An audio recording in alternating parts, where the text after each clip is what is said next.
Imagine deux personnes. Elles ont le même âge. Elles vivent dans la même ville. Elles vont dans la même école. Elles commencent leur vie avec presque les mêmes chances. 10 ans plus tard, l'une possède plusieurs sources de revenus, voyage quand elle le souhaite et n'a presque jamais peur de manquer d'argent. L'autre travaille dur tous les jours, mais arrive à peine à payer ses factures. Pourquoi une telle différence? Est-ce uniquement une question de chance? Est-ce parce que les riches sont nés riches? Ou existe-t-il des habitudes invisibles qui changent complètement le destin financier d'une personne? Dans cette vidéo, nous allons découvrir pourquoi certaines personnes finissent pauvres pendant que d'autres deviennent riches, et surtout, comment éviter les erreurs qui empêchent d'atteindre la stabilité financière. Reste jusqu'à la fin, car le dernier principe est probablement celui qui transformera le plus ta façon de voir l'argent. Notre cerveau adore les récompenses rapides. Une nouvelle paire de chaussures. Le dernier téléphone. Les sorties. Les abonnements. Les achats impulsifs. À chaque fois, on ressent quelques minutes de bonheur. Mais ce bonheur disparaît rapidement. Pendant ce temps, l'argent aussi. Les personnes pauvres ne sont pas forcément celles qui gagnent le moins. Très souvent, ce sont celles qui dépensent tout ce qu'elles gagnent. À l'inverse, les personnes qui deviennent financièrement stables apprennent une chose très simple. Elles retardent leur plaisir. Au lieu d'acheter immédiatement ce qu'elles veulent, elles investissent d'abord. Puis elles achètent plus tard avec les bénéfices. La différence paraît minuscule aujourd'hui, mais énorme après plusieurs années. La plupart des gens travaillent pour l'argent. Les riches apprennent à faire travailler l'argent pour eux. Imagine que chaque billet soit un employé. Tu peux soit le dépenser, ou lui donner une mission, créer un commerce, acheter un équipement, apprendre une compétence. Chaque franc que tu dépenses est un employé que tu renvoies définitivement. Chaque franc que tu investis est un employé qui peut revenir avec d'autres employés. Voilà pourquoi les riches deviennent plus riches. Leur argent continue de travailler même lorsqu'ils dorment. Beaucoup de personnes répètent sans même réfléchir. Les riches sont malhonnêtes. L'argent est mauvais. Je suis né pauvre. Je n'y arriverai jamais. Le problème, c'est que ton cerveau finit toujours par croire ce que tu lui répètes. Si tu te convaincs que devenir riche est impossible, tu ne chercheras jamais les opportunités. Tu abandonneras avant même d'avoir commencé. Les croyances construisent ou détruisent un avenir. Imagine deux personnes qui reçoivent chacune 1 million. La première ne sait rien faire. La deuxième possède des compétences. Dans quelques années, la première aura probablement perdu son argent.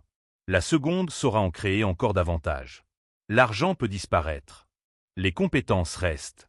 C'est pour cette raison que les personnes qui réussissent investissent constamment dans leur apprentissage. Lire.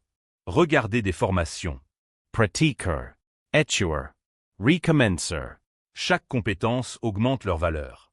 Et plus ta valeur augmente, plus tes revenus peuvent augmenter. On croit souvent que les riches prennent de grandes décisions. En réalité, leur succès vient surtout de milliers de petites décisions. Lire 20 pages par jour. Économiser un peu chaque mois. Apprendre 1 heure chaque soir. Refuser certaines dépenses inutiles. Se lever un peu plus tôt. Ces petites habitudes semblent insignifiantes. Mais après 5 ans, elles créent une différence gigantesque.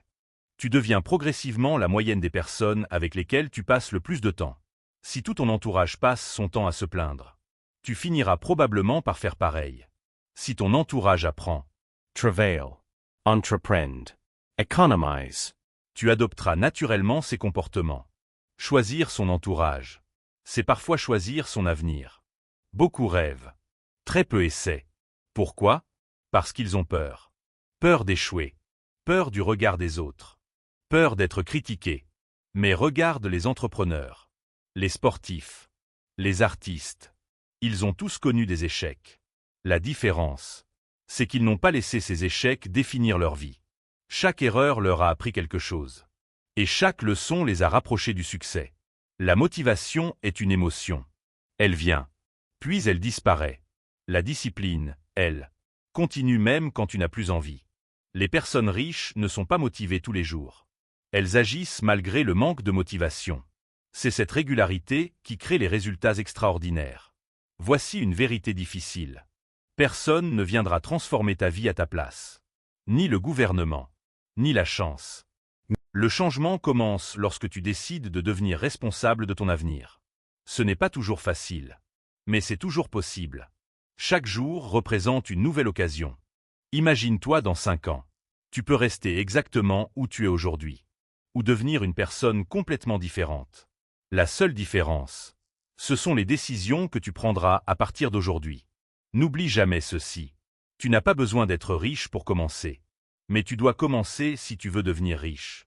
Chaque livre lu, chaque compétence acquise, chaque franc investi intelligemment, chaque heure utilisée pour progresser, te rapproche un peu plus de la liberté financière. Alors, quelle sera ta première décision après cette vidéo? Écris-la dans les commentaires. Je les lis tous, et j'aimerais savoir quel est ton premier objectif financier. Et si cette vidéo t'a appris au moins une chose, abonne-toi dès maintenant. Chaque semaine, nous publions des histoires animées qui t'aident à comprendre l'argent, développer ton intelligence financière et construire une vie meilleure. À très bientôt pour une nouvelle Stick Story.